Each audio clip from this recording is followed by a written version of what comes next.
Hi friends, ನಮಸ್ತೆ ಎಲ್ರಿಗೂ. ಎಲ್ಲರೂ ಹೇಗಿದ್ದೀರಾ? ಚೆನ್ನಾಗಿದ್ದೀರಾ ಅಂದ್ಕೊಂಡಿನಿ. ನಾನು ಚೆನ್ನಾಗಿದ್ದೀನಿ. ತುಂಬ ದಿನ ಆಗಿತ್ತು ಎಲ್ಲ ವೀಡಿಯೋಗಳು ಮಾಡೋದು ಬಿಟ್ಟು. ಬರೀ ಅವು ಮದುವೆವು, ದೇವಸ್ಥಾನದವು, ಹೊರಗಡೆ ಟ್ರಿಪ್ ಹೋಗಿದ್ದು ಅವು ಇವೆಲ್ಲ ಹಾಕ್ತಾಯಿದ್ದೆ. ಮಗಳು ಕಳಿಸ್ತಾ ಒಂದು ಸ್ವಲ್ಪ ವೀಡಿಯೋ ಎಲ್ಲ.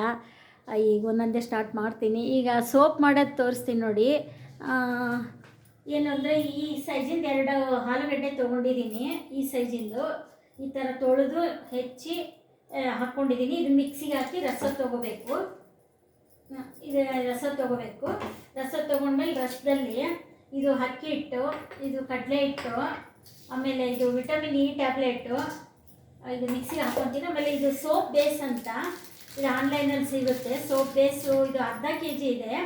ಇದು 1/4 kgಗೆ 4 ಸೋಪ್ ಮಾಡ್ತೀನಿ. ಈಗ ಇದನ್ನು ಕಟ್ ಮಾಡ್ಕೊತೀನಿ. ಕಟ್ ಮಾಡ್ಕೊಂಡು 4 ಸೋಪ್ ಮಾಡ್ತೀನಿ. ಇದು ಮಿಕ್ಸಿ ಆಮೇಲೆ ಇಲ್ಲಿ ಡಬಲ್ ಬಾಯ್ಲಲ್ಲಿ ಕರಗಿಸ್ಬೇಕದು. ತೋರಿಸ್ತೀನಿ ಅದು ಕಟ್ ಮಾಡಿ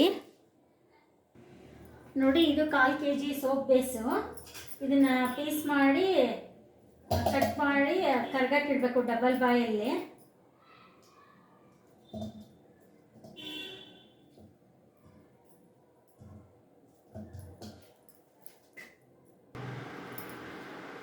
ನೋಡಿ ಈ ಥರ ನೀರು ಹಾಕಿಟ್ಟಿದ್ದೀನಿ. Soap base ಕರಗ್ಸಕ್ಕಿಟ್ಟಿದ್ದೀನಿ. ಆಮೇಲೆ ಇಲ್ಲಿ ಆಲೂಗಡ್ಡೆ ರಸ, ಅದು ನೀರು ಹಾಕೋಬಾರ್ದು, ಹಂಗೆ ಮಿಕ್ಸಿಗೆ ಹಾಕೋಬೇಕು. ನೀರು ಹಾಕೋಬಾರ್ದು, ಇದು ರಸ ತಗೋಬೇಕು. ನೀರು ಹಾಕಿದಂಗೆ ಮಿಕ್ಸಿ ಮಾಡಿಕೊಂಡು ಇದು ರಸ ತಗೋಬೇಕು. ಇಲ್ಲ ನುಣ್ಣಗಾಗಿದ್ರೆ ಹಂಗೆ ಕಲಿಸ್ಬೋದು ಅನಿಸ್ತಾ ಇದೆ. ನುಣ್ಣಗಾಗಿದೆ ಮತ್ತು ನೀರು ಆಗ್ಬಿಟ್ಟದು ಅಂತ ಅಷ್ಟೇ. ಸೋಸ್ಕೊಂಡು ರಸ ತಗೊಂಡ್ರು ಸಾಕು ಅನಿಸ್ತದೆ. ಈ ಥರ ರಸ ತಗೋಬೇಕು ಆಲೂಗೆಡ್ಡೆದು. ಮಿಕ್ಸಿ ಮಾಡುವಾಗ ಮಾತ್ರ ಅದೇ ಕಾರಣಕ್ಕೂ ನೀರು ಹಾಕಂಗಿಲ್ಲ. ಇದೇನು ಸೋಸಿನ ಸಕ್ಕೆ ಹಂಗೆ ಬೀಳುತ್ತೆ ರೀ, ನುಣ್ಣಗಾಗಿರೋದ್ರಿಂದ. ಅದಕ್ಕೆ ಹಂಗೆ ಹಾಕ್ಬಿಡ್ತೀನಿ, ಸೋಸ್ತಾ ಇಲ್ಲ. ಫುಲ್ ನುಣ್ಣಗಾಗಿದೆ ನೋಡಿ, ಹಂಗೆ ಹಾಕ್ಬಿಡ್ತೀನಿ. ಇದು ಆಲೂಗಡ್ಡೆಗೆ 2 ಆಲೂಗಡ್ಡೆ ರಸ ಇದು. ಇವಾಗ ಇದಕ್ಕೆ 2 ಚಮಚ ಅಕ್ಕಿ ಹಿಟ್ಟು ಹಾಕಿದ್ದೀನಿ. ಇದು ಕಡಲೆ ಹಿಟ್ಟು 2 ಚಮಚ.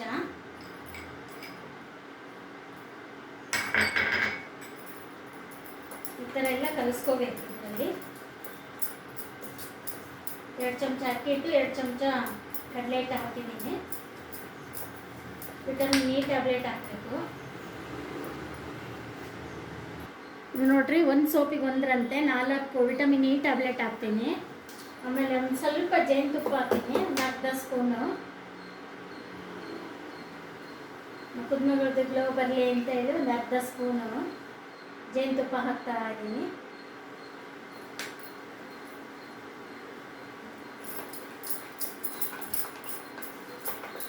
ಇದೆಲ್ಲ ಓಪನ್ ಮಾಡಿ ಹಾಕ್ಕೋಬೇಕು ಟ್ಯಾಬ್ಲೆಟನ್ನು. ನೋಡಿ ಇದು ಕರಗಿದೆ ಎಲ್ಲ, ಸೋಪ್ ಬೇಸ್ ಎಲ್ಲ ಕರಗಿದೆ. ಇವಾಗ ಇದನ್ನು ಹಾಕಬೇಕು. ಹಾಕ್ಬಿಟ್ಟು ಕಲಿಸ್ಬೇಕು.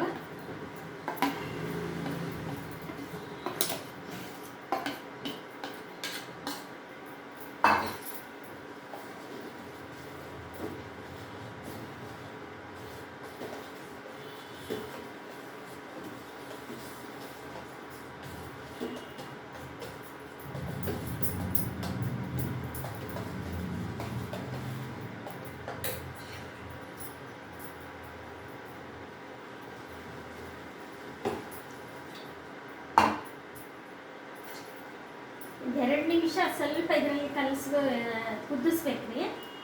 1 ನಿಮಿಷ ತಪ್ಪಿದ್ರೆ 2 ನಿಮಿಷ ಕುದಿಸಿದ್ರೆ ಸಾಕು.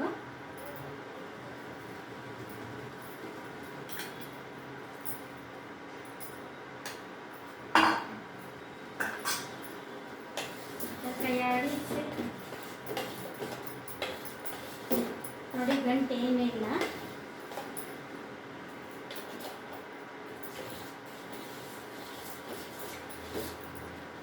ಸ್ವಲ್ಪ ಈ ಪಾತ್ರೆಯಲ್ಲಿ ನೀರು ಜಾಸ್ತಿ ಆಗಿದೆ.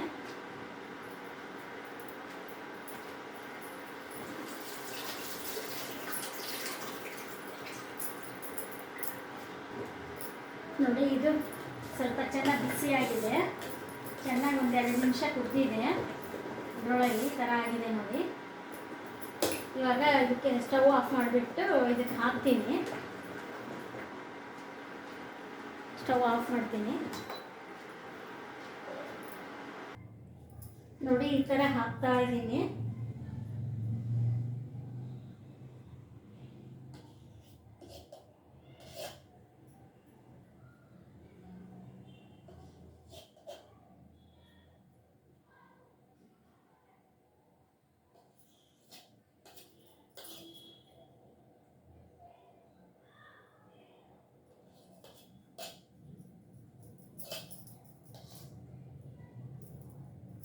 ಜಾಸ್ತಿ ಆಗುತ್ತೇನೋ ಅಂದ್ಕೊಂಡು ತೊಗೊಂಬಂದೆ. ಇನ್ನೊಂದು ಸೋಪ್ ಬಾಕ್ಸು ಕರೆಕ್ಟ್ ಆಯಿತು.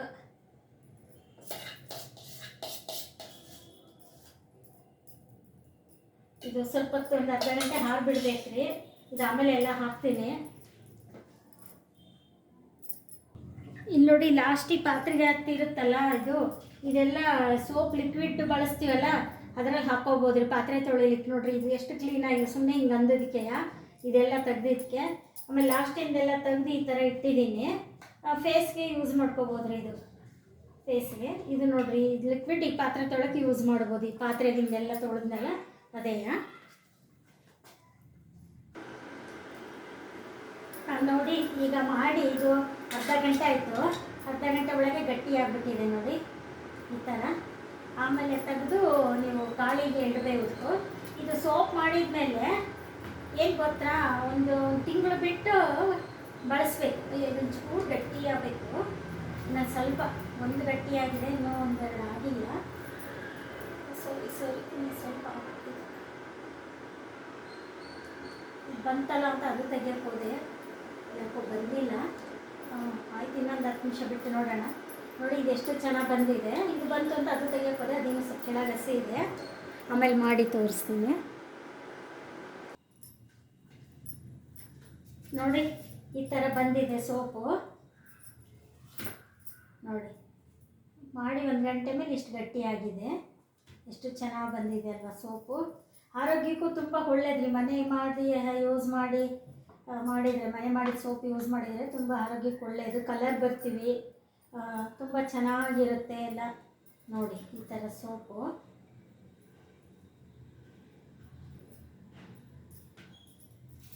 ಅವಾಗಲೇ ಸ್ವಲ್ಪ ಬೇಗ ತೆಗಿಯೋಕೆ ಹೋದೆ, ಇದಾಯಿತು.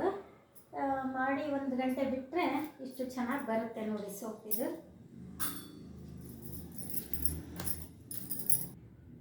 ನೋಡಿ ನೀವು ಈ ಥರ ಸೋಪ್ ಮಾಡಿಕೊಂಡು ಯೂಸ್ ಮಾಡಿ, ಲೈಕ್ ಮಾಡಿ, ಶೇರ್ ಮಾಡಿ, ಸಬ್ಸ್ಕ್ರೈಬ್ ಮಾಡಿ. ಆಮೇಲೆ ಇದು ಸ್ವಲ್ಪ ಮೆತ್ತಗಿದೆ ಇವಾಗ ಮಾಡಿರೋದ್ರಿಂದ. ಇದು ಒಂದು 15 ಡೇಸ್ 1 ಮಂತ್ ಬಿಟ್ಟರೆ ಸ್ವಲ್ಪ ಗಟ್ಟಿ ಆಗುತ್ತೆ ಸೋಪು. ಅವಾಗ ಯೂಸ್ ಮಾಡಿಟ್ಮೇಲೆ ಸ್ವಲ್ಪ ಗಾಳಿಗೆ ಬಿಡಿ. ಆಮೇಲೆ ಬೀರೊಳಗೆ ಸ್ವಲ್ಪ ಗಾಳಿಗೆ ಹಿಂಗೆ ಪ್ಲೇಟಲ್ಲಿ ಓಪನ್ ಮಾಡಿಡಿ, ಗಟ್ಟಿಯಾಗುತ್ತೆ. ಅವಾಗ ಯೂಸ್ ಮಾಡ್ಬೋದು. Thank you.